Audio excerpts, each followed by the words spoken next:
Hello friends, today I have to deliver a speech in this seminar, and the topic I choose for this seminar is feminism. On 8th March throughout the world, International Women's Day is being celebrated. As this is the month of March, I wish you all the very happy Women's Day. I will try to give the details about the feminism through some points such as what is feminism, then what is it for, and which are the main names in this regard or in this movement. In simple words, feminism is ask for or a demand for equality irrespective of gender, sex in the field of economic, politics and social. So, what are the assumptions? Assumptions are that male-dominated society had created a disbelief that women are weaker than men.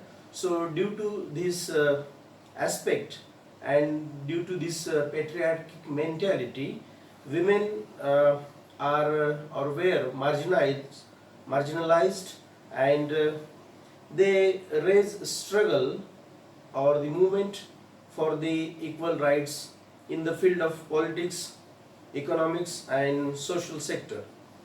See, society is divided into main four sector. That is, the first is primary sector, second is secondary sector, third one is a tertiary sector, and fourth one is a knowledge sector. In first sector, that is the in primary sector, the people or the subject of that sector is from agrarian society, and in that the farm workers and the domestic workers, they include all this sector. Second one is the industrial sector. The workers who work in the industry, they are in that field. And the in tertiary sector, which is called as the service sector. In that service sector, the factors that are working, such as you can say the law field, or you can say the business, you can say education, health services, all these service sectors, these people are working there. And the fourth one is the knowledge sector, where the people makes, or that person makes the decisions or create a new knowledge, new concept for the rest of the world. And so for this, where is the place of women in that particular field? As we see the history, and in that history we have seen that women are marginalized in every sector. Every sector she has not the equal right as the men have. So what happens there? There is a conflict, and the conflict for right. That right is for political position, that right is for economical benefits, that the right for the demand for the social equality. So there is injustice, and they stand in front of this for their rights. And if we see, suppose we have the look, so if we have the look at a glance, and in the history of a world, so we can see that everywhere women have worked, and she had written her name in the sky. So women is a pioneer in agricultural sector. She discovered farming for the rest of the society, as history says. And the second one, in industrial sector, women works more than men, and they are committed, they are consistent, and they give a new result in that business in that industrial field. In tertiary sector also, the sectors such as banking, business, finance, law, health, education and so on and so forth. So in that field also, women work for that. And that women have created their names in that field. And in knowledge sector, creating the concept or the creating the knowledge, they have given or they have shown the new path in the field of these sectors.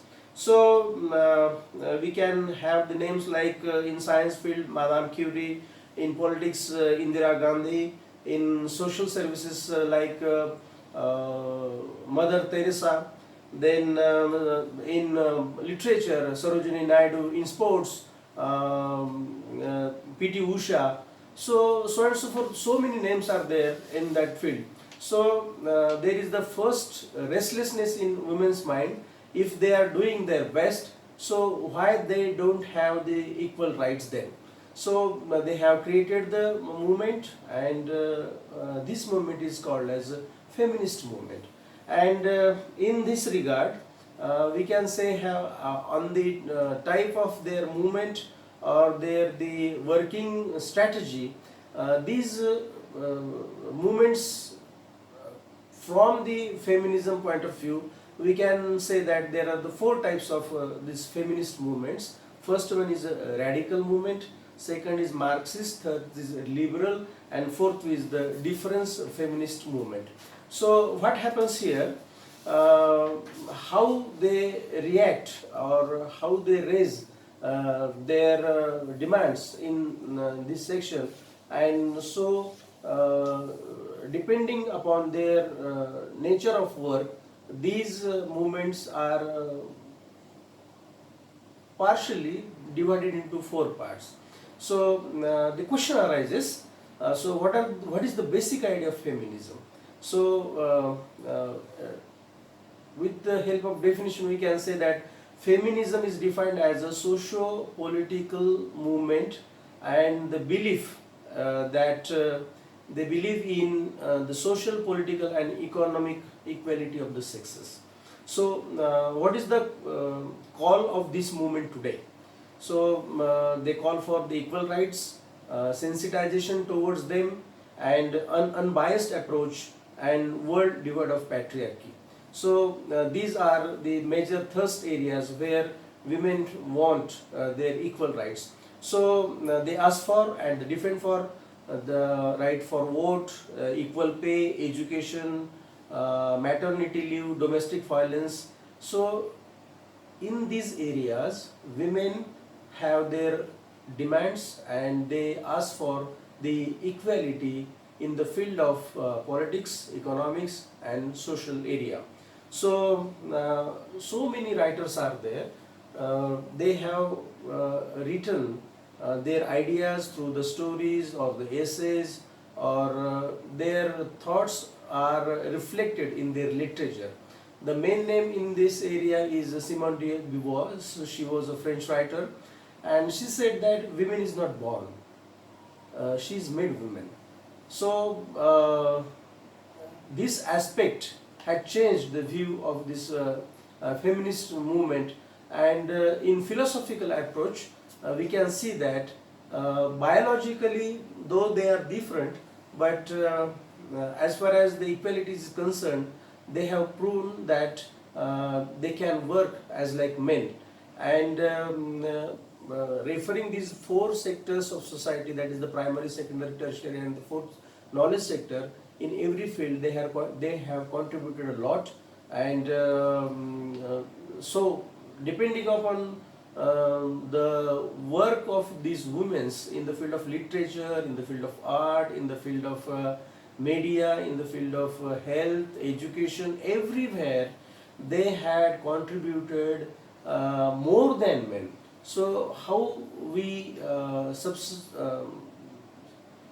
marginalize them? So that is a very important question.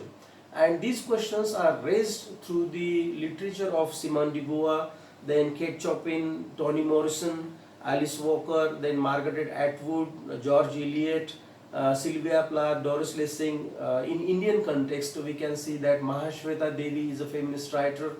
Then in Maharashtrian context, we can say Pandita Ramabai Tararani Shinde.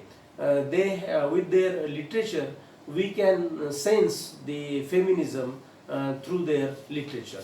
So through their literature they have given the strength. So today, what are the questions then? The question is, Dr. Babasaheb Ambedkar had given constitution to us and says that every human being is equal, and irrespective of gender, sex, caste and everything, the equality, brotherhoodness, fraternity, freedom, it means the human rights. In terms of human rights, we can say that women also plays an important role in the society. Male and women, these are both wheels of bicycle, and we cannot say the front one or the back one that is important. Both are important. Without that, the bicycle cannot run forward. So this is a very important thought, that in this area, in this women movement, the feminist movement, we can say they have created difference, and this difference means a lot. And now when we travel through this 21st century, there is a lot of change, but still we have to go further and set up a new value in this field. So with this thought, the people who are working for this, they are feminist, and the philosophy is called as feminism. Thank you very much.